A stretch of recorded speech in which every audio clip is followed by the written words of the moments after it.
تاریخ میں ایک دلچسپ واقعہ ملتا ہے۔ ایک شخص کے یہاں صرف بیٹیاں تھیں۔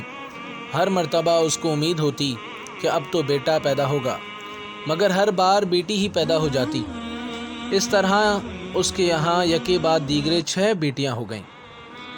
اس کی بیوی کے یہاں پھر ولادت متوقع تھی۔ وہ ڈر رہا تھا کہ کہیں پھر لڑکی پیدا نہ ہو جائے۔ شیطان نے اس کو بہکایا، چنانچہ اس نے ارادہ کر لیا کہ اب بھی لڑکی پیدا ہوئی تو وہ اپنی بیوی کو طلاق دے دے گا۔ اس کی کج فہمی دیکھیے، بھلا اس میں بیوی کا کیا قصور؟ وہ رات کو سویا تو اس نے عجیب و غریب خواب دیکھا۔ اس نے دیکھا کہ قیامت برپا ہو چکی ہے۔ اس کے گناہ بہت زیادہ ہیں، جن کے سبب اس پر جہنم واجب ہو چکی ہے۔ لہٰذا فرشتوں نے اس کو پکڑا اور جہنم کی طرف لے گئے۔ پہلے دروازے پر گئے تو دیکھا اس کی بیٹی وہاں کھڑی تھی، جس نے اسے جہنم میں جانے سے روک دیا۔ فرشتے اسے لے کر دوسرے دروازے پر چلے گئے۔ وہاں اس کی دوسری بیٹی کھڑی تھی، جو اس کے لیے آڑ بن گئی۔ اب فرشتے تیسرے دروازے پر لے گئے۔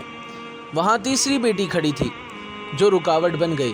اس طرح فرشتے جس دروازے پر اس کو لے جاتے، وہاں اس کی ایک ایک کر کے بیٹیاں کھڑی تھیں، جو اس کا دفاع کر رہی تھیں، جہنم میں جانے سے اسے روک رہی تھیں۔ غرض یہ کہ فرشتے اسے جہنم کے 6 دروازوں پر لے گئے، مگر ہر دروازے پر اس کی کوئی نہ کوئی بیٹی رکاوٹ بنتی چلی گئی۔ اب 7واں دروازہ باقی تھا۔ فرشتے اس کو لے کر اس دروازے کی طرف چل دیے۔ اس پر گھبراہٹ طاری ہو گئی کہ اس دروازے پر میرے لیے رکاوٹ کون بنے گا۔ اسے معلوم ہو گیا کہ جو نیت اس نے کی تھی وہ غلط تھی۔ وہ شیطان کے بہکاوے میں آ گیا تھا۔ انتہائی پریشانی اور خوف و دہشت کے عالم میں اس کی آنکھ کھل گئی۔ اس نے اللہ رب العزت کے حضور اپنے ہاتھوں کو اٹھا کر دعا کی اور توبہ کی، اور اللہ تبارک و تعالیٰ سے عرض کی کہ یا باری تعالیٰ مجھے 7ویں بیٹی عطا فرما۔ اس لیے دوستو، جن لوگوں کا قضاء و قدر پر ایمان ہے، انہیں لڑکیوں کی پیدائش پر رنجیدہ خاطر ہونے کے بجائے خوش ہونا چاہیے۔ ایمان کی کمزوری کے سبب جن بدعقیدہ لوگوں کا یہ تصور بن چکا ہے کہ لڑکیوں کی پیدائش کا سبب ان کی بیویاں ہیں، یہ سراسر غلط ہے۔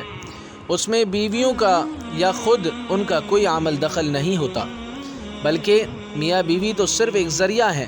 پیدا کرنے والی تو ہستی صرف اللہ تبارک و تعالیٰ کی ہے۔ وہی جس کو چاہتا ہے لڑکا دیتا ہے، جس کو چاہتا ہے لڑکی دیتا ہے، اور جس کو چاہتا ہے لڑکا اور لڑکی ملا کر دیتا ہے، اور جس کو چاہتا ہے بانجھ بنا دیتا ہے۔ ایسی صورت میں ہر مسلمان پر واجب ہے کہ اللہ کی قضاء و قدر